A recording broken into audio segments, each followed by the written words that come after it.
Welcome back to my channel, and today's topic is Edward Jenner.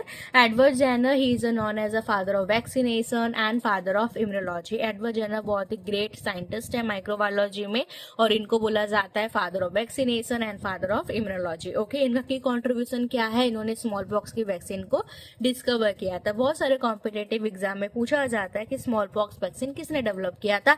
तो small pox vaccine develop किया था Edward Jenner scientist ने. Okay, ये आप theory में लिख सकते हैं. ये वाला पोर्शन जो है वो आप राइट डाउन कर लो कि जेनर ने डिस्कवर किया जिस पीपल को माइल्ड डिजीज काउपॉक्स हो रहा था उनको स्मॉल पॉक्स नहीं हो रहा था. ठीक है, तो जिस भी पेशेंट को स्मॉल पॉक्स से इन्फेक्टेड हो रहे थे बाद में चल के उनको स्मॉल पॉक्स नहीं हो रहा था. ठीक है, तो ये एक इम्यूनिटी उन्होंने ये सजेस्ट किया, प्रूव किया इम्यूनिटी, और इस प्रोसेस को उन्होंने बोला वैक्सीनेशन. ओके, ये तो आपका थ्योरी है, तो आप थ्योरी में इसमें आप कर सकते हैं, लेकिन मैं आपको स्टेप बाय स्टेप बताती हूँ कि जेनर ने सबसे पहले नोटिस किया कि उनका एक मिल्क मेड था, मतलब जो मिल्क के साथ काम करते हैं, काउ के साथ काम करते हैं, उनको काउपॉक्स हो रहा था. ठीक है, उसको काउपॉक्स हुआ लेकिन उसको फिर स्मॉल पॉक्स नहीं हुआ. ओके, जब सबको स्मॉल पॉक्स हो रहा था लेकिन उसको नहीं हुआ क्योंकि उसको पहले काउपॉक्स हुआ था, वो काउ के साथ काम कर रहा है.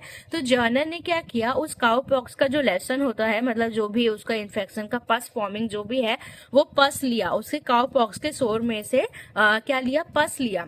इजी वे में बताती हूँ कि एक मिल्क मेड है जो काऊ का काम करता है. ओके, उनको टेक केयर वो सब करता है.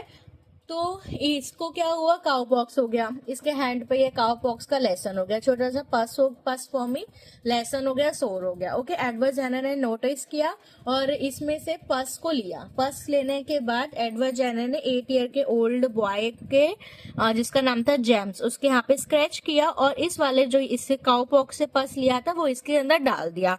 ठीक है, इनोकुलेट कर दे, इसी को इनोकुलेशन बोलते हैं. फिर उसके बाद क्या हुआ, पस इन्होंने काउ पॉक्स के डाल दिया. तो थोड़े टाइम के बाद वो जो बच्चा था वो बीमार हो गया काउपॉक्स से. लेकिन काउपॉक्स क्या है, एक माइल्ड डिजीज है, नॉर्मल फीवर ये सब आता था, तो वो रिकवर कर दिया. उसके बाद एडवर्ड जेनर ने वापस उस जो 8 ईयर बॉय था उसके स्मॉल पॉक्स से एक्सपोज कर दिया.